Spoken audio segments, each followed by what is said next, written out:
Most of us are so afraid of failing that we never even start. There, I said it. Now we can deal with it.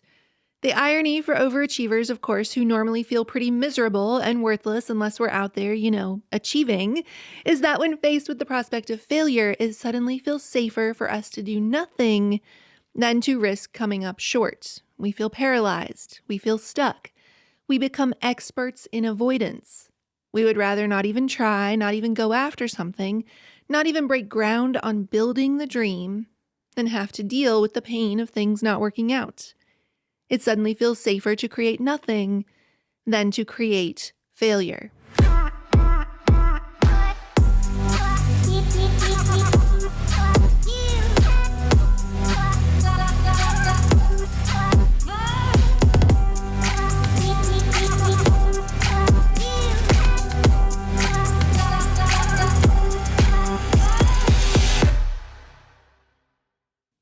Hey friends, welcome back to the Mary Marantz Show and our special Slow Growth Equals Strong Roots season.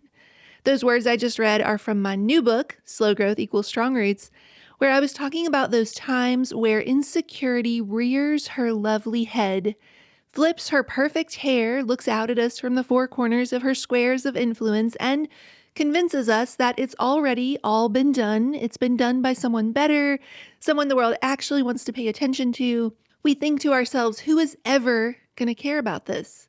Now, your version of insecurity may speak a slightly different language to you. She may tell you all the ways that you should doubt yourself, right? She may say you should doubt your gifts and your abilities, doubt that you would actually be able to rise to the occasion and deliver, to make good on this dream you are chasing, that even if you were given the opportunity, it still wouldn't be good enough. That might be the version of insecurity a lot of you hear. Maybe your version of insecurity likes to whisper in your ear about how it's really success you should be afraid of, because with that success comes more scrutiny. That with more eyes on what you're doing comes inevitably more criticism, so it feels safer to play small. This can be especially true if you grew up with trauma when you were little. It becomes a safety mechanism to shrink and play small and not draw attention to yourself. You feel safer when you shrink away.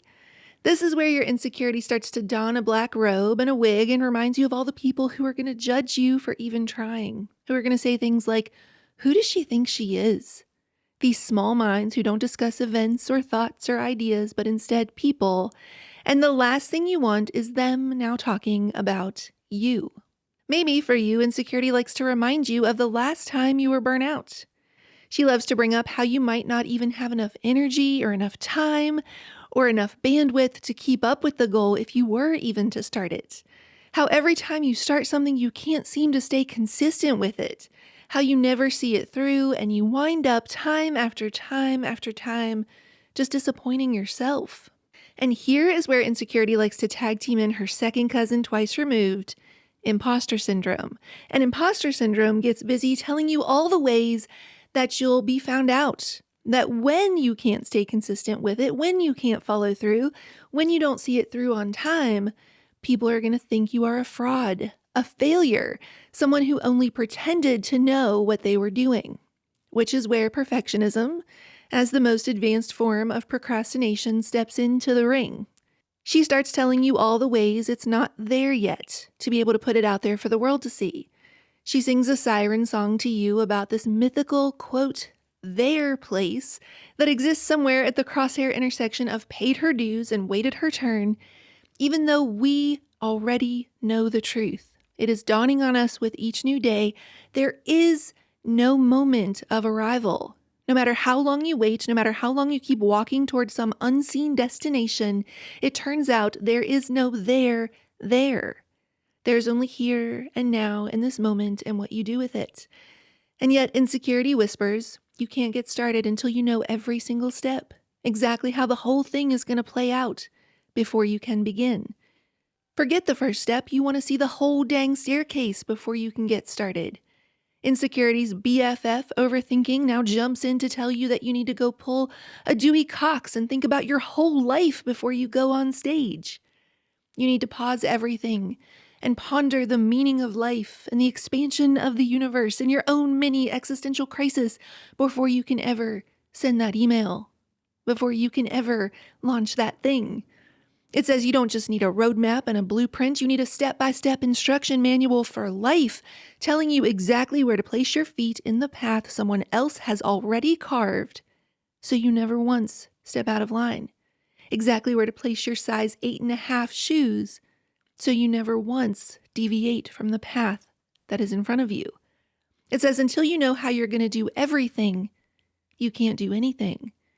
And yet, like I tell the students in my writing course, I wish that ever worked out. Believe me, I do. It would be so much easier to just wait until the epiphany arrived. But the truth is, we don't wait until we have everything figured out in order to get started. We get started in order to figure things out. My point is that however she whispers to you and whichever friends she tags in along the way, insecurity would love nothing more than to see you stuck in a spiral of overwhelm and overthinking, never once moving forward on the work you were put here to do, the purpose and the calling on your life that you were put here to fulfill. The truth is, we all get stuck from time to time. It honestly happens to me all the time, pretty much every day. I'm so far out of my comfort zone at this point that to not feel that one day would be the unusual thing. In fact, at this point in my life, I have just learned to take it as a sign that this thing I am trying to get started on, this thing I'm trying to get some traction on, it must be on the right track, right? It must really matter.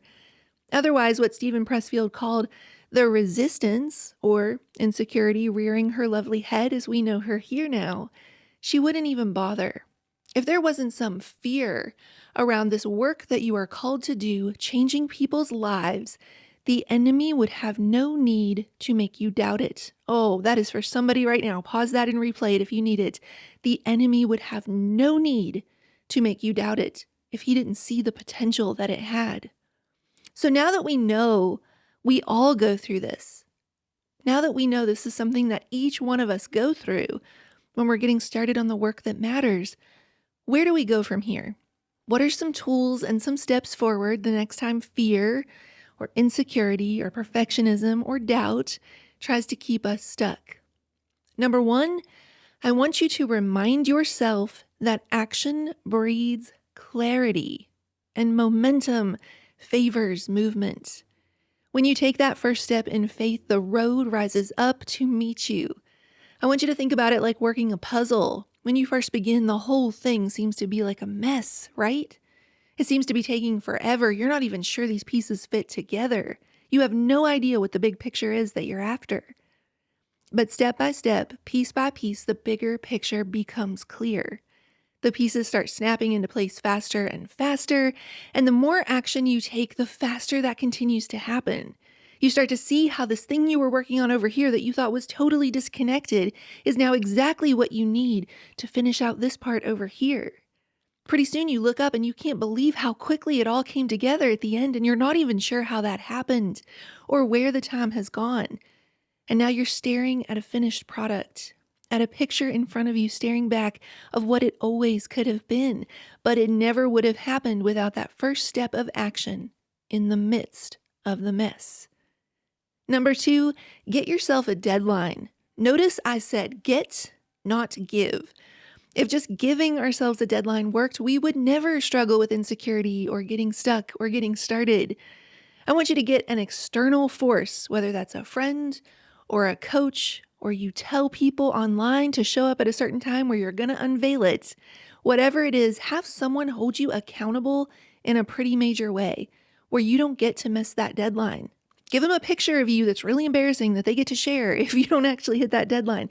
Whatever it takes, get yourself a deadline. Parkinson's law says that the work expands so as to fill the time available for its completion. Or put another way, one of my favorite quotes about writer's block says, writer's block is just a problem of having too much time on your hands. Think about it. In school, when you had a paper due the next day, the work always found a way of getting done just in time, right? The words just came to you just in time. So get yourself a deadline. Number three, whenever it gets hard, I want you to put these words on repeat in your heart. People who want to serve, start. Let's stop thinking about ourselves, this ego part of our brain that wants to keep us safe and comfortable and free from embarrassment, who so gently remind you in that same voice of the mom in the movie Carrie that they're all gonna laugh at you. Let's thank that voice for looking out for us, for trying to keep us safe. But let's tell it now that it is safe for it to stop. Because the truth is, it isn't about us. The setbacks we may face or the places we may look small or silly, it's really about this unique combination of our gifts and our story and the work we were put here to do that serves others. In short, rather than asking what might go wrong, instead I want you to ask, who might it help? Because the place where your gifts meet your story has the power to change lives. In closing, I want to tell you guys about something super exciting that we have just launched today. In my new book, Slow Growth Equals Strong Roots, which is what this whole season is about, all of this process of becoming this deeper version of ourselves, free from overachieving for our worth. Throughout that book, I introduce 5 different characters that are these different versions, yet somehow all the same, of the woman who is always performing. They are the performer, the tightrope walker, the contortionist, the masquerader, and the illusionist in the distance. And we have been hard at work. Let me tell you guys, emphasis on hard work over here. This is one of the single biggest projects I have ever set myself up for that I could have gotten stuck on it 1,000 different ways because it was just such a huge undertaking. But we have been hard at work over here for the last couple months, putting together a quiz for you guys that just went live today, as in you can go take it right now, this minute. And when you take that quiz, it only takes about 60 seconds or just a few minutes. It is going to tell you which one of the achiever types you are. Are you more like the performer who sets big goals for herself, not just because of how they make her feel, but also how other people perceive her to show other people how far she's come? Raising my hand over here for that one. Are you the tightrope walker who lives for the next upswing of a high in the form of a big goal that will catch her just in time, but couldn't care less about who else is clapping for her? Are you the contortionist who twists herself up into tiny knots to make other people happy because to contort is easier than to be criticized? Or maybe you're the masquerader who doesn't think she could handle that fear of failure, how she would see herself, how others would see her if she didn't make it all the way through, so she never even gets started in the first place. Or maybe you are the illusionist in the distance who also stays stuck, not from a fear of failure, but because she doesn't think she can get started. She can even begin to start until she reaches some perfect version of herself that only exists in the far off future.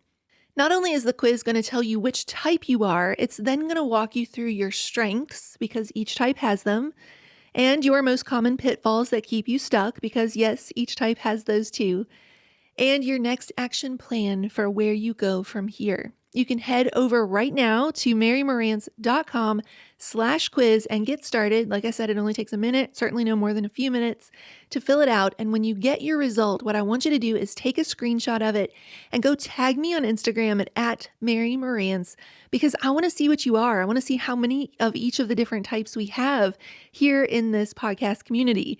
And you can also help us spread the love for the quiz by linking up the quiz in your results for your friends to go take it, linking them up to marymarantz.com/quiz. You guys, let's absolutely light up Instagram today with all of these different achiever types, their strengths, their pitfalls that might hold them back, and the way forward. And I cannot wait to see all of them. All right, friends, here is to letting insecurity and all her many friends know that, like Liz Gilbert said, they can ride along in the car, but they no longer get to drive. We have work to do. We have gifts to use. We have a purpose we are on fire with. And this is the year we stop playing small. Stop staying stuck and stop playing small. Until next time, friends, this is the Mary Marantz Show, and you are listening to our Slow Growth Equals Strong Roots season.